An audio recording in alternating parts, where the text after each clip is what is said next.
નમસ્કાર, જીએસ ટીવીમાં આપની સાથે હું છું આરતી। હાલ એક મહત્વના સમાચાર સામે નજર કરીશું। તો અદાણી હિન્ડનબર્ગ વિવાદમાં મોટો ટ્વિસ્ટ સામે આવ્યો છે।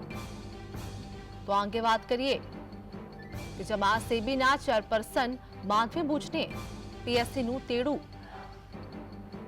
જેમાં હવે તેઓની તપાસ કરવામાં આવશે। તો સંસદીય સમિતિએ સેબી અને ટ્રાયના વડાને બોલાવ્યા છે અને આ સાથે જ માધવી બુચને અંગે હવે અનેક તપાસ પણ થશે।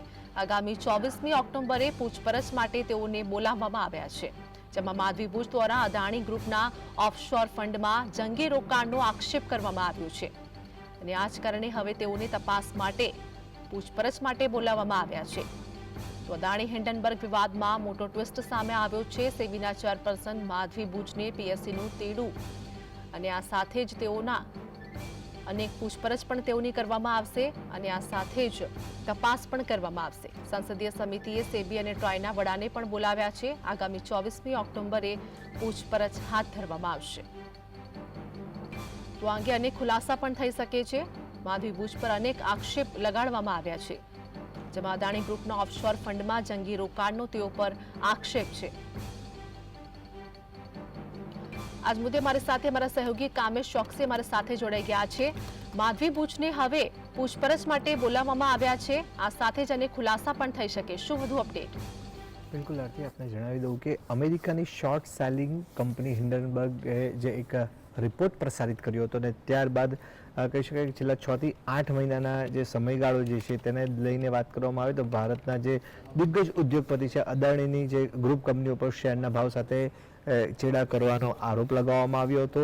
આ કેસની તપાસ જે છે સેબીને સોંપવામાં આવી તેના પછી સેબી દ્વારા તપાસના નામે કહી શકાય કે ક્યાંક અલગ જ માહિતી સામે આવી રહી હતી અને જેને લઈને વાત કરીએ તો અદાણી ગ્રુપને ક્લીન ચીટ આપવામાં આવી હતી। હિન્ડનબર્ગ દ્વારા 2 મહિના પહેલા બીજો એક રિપોર્ટ જાહેર કરવામાં આવ્યો હતો, જેમાં સેબીના ચેરમેન માધવી બુચ અને તેમના પતિનું અદાણી ગ્રુપની જે વિદેશોમાં આવેલી જે ઓફશોર ફંડો જે છે તેમાં રોકાણ કરાયું હોવાનો આરોપ પણ લગાવવામાં આવ્યો હતો। આ તમામ બાબતોને લઈને એક બાજુ તપાસ ચાલી રહી છે, ત્યારે સંસદની જે જાહેર હિસાબ સમિતિ જેને કહેવાય છે તેના દ્વારા આ દેશના જે ખાસ કરીને જે સત્તામંડળ જે છે તેની કામગીરીની સમીક્ષા કરવાનો નિર્ણય લેવામાં આવ્યો છે અને જેને લઈને સેબી અને ટ્રાયના વડાને 24મી ઓક્ટોબરે પૂછપરછ માટે બોલાવવામાં આવ્યા છે।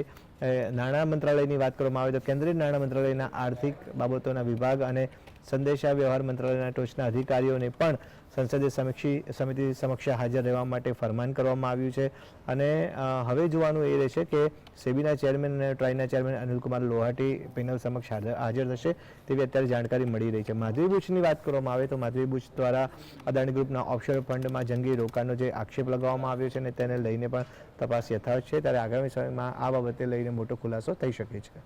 જી કામેશ, સમગ્ર માહિતી બદલ આપનો આભાર।